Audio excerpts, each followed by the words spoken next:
you feel that this fall is your target point to have things in order? There just seems like there's a lot of indications pointing that things could start to happen this fall. And when I was here the last time, I was prompted to look at next year. You know, we've got the 2 blood moons this year, 2 blood moons next year, and in the middle of the 4 blood moons is the solar eclipse.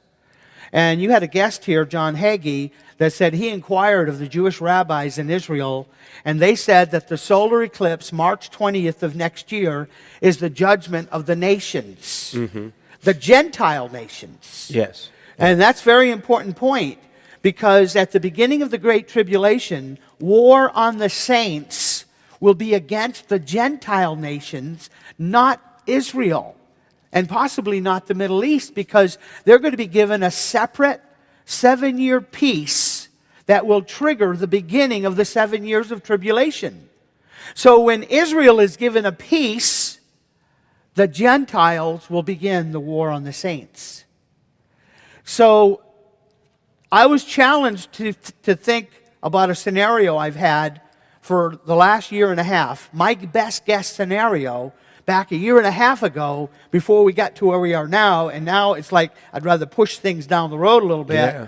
But my best case scenario for a year and a half had been that the Great Tribulation would start in the spring of 2015, and 3.5 years of war on the saints would bring you to September, the month of the Feast of Trumpets, 2018, which would be 42 months from March of next year.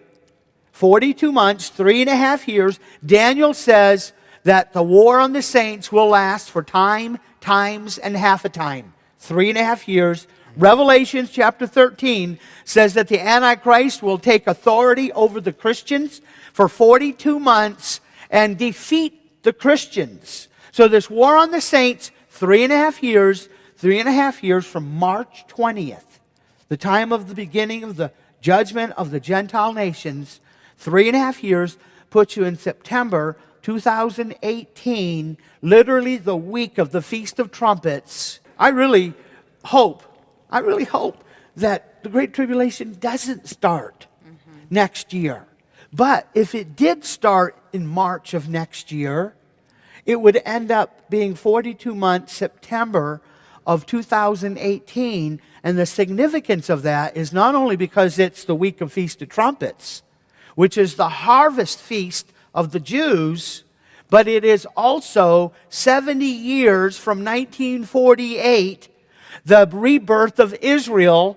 And in Matthew it says, when this generation will not pass away, talking about the fig tree, the rebirth of Israel, yes, the country, the land that belongs to God. I have it all outlined in this book. If you want to understand the rebirth of Israel and why it was in 1948, then you need to read this book. It's in the introduction of the book.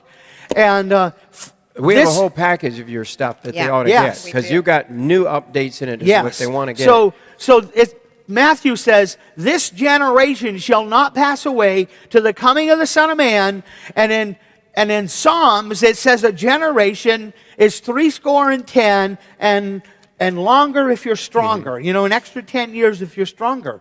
But the life, a generation, all the way back to David, to the time of David, through the time of Jesus, all the way to our time, a lifespan has been considered 70 years. And from 1948, when the generation started that wouldn't pass away, 70 years is 2018. And like I said, I'm hoping we can go into the stronger part. Now, aren't you afraid people will accuse you of setting dates? Well, I'm not being adamant about this, but the pieces make sense. The pieces are coming together. Well, what does it mean when the Bible says that Christians are not going to be caught unaware? The Bible, that he's not coming we've as a been thief. told, And remember, we preached that so much here. We've been told to watch for the signs, And it says if you watch, you will not be caught unaware. But see, like these blood moons, we really didn't know about them. I mean, I didn't know about them, and most of my friends didn't know about them. But here we're finding them. They're all on holy days.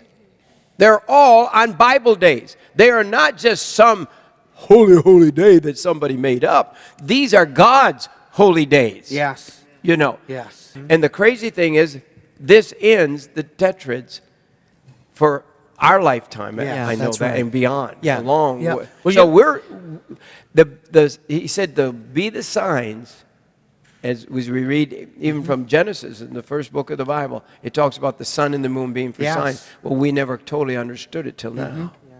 Well, you know, I actually started a study a few weeks ago on the signs of the time. I hardly got into it before I started seeing things that were just really quite incredible.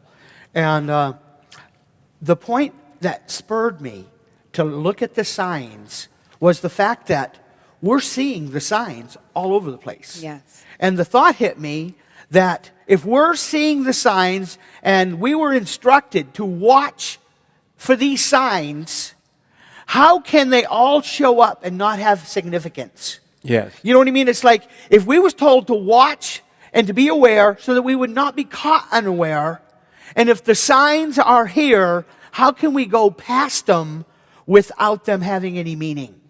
They have to be pointing to, it's like a stop sign.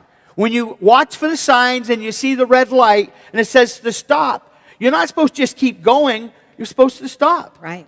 And, That's right. and the signs are here, they have to have significance.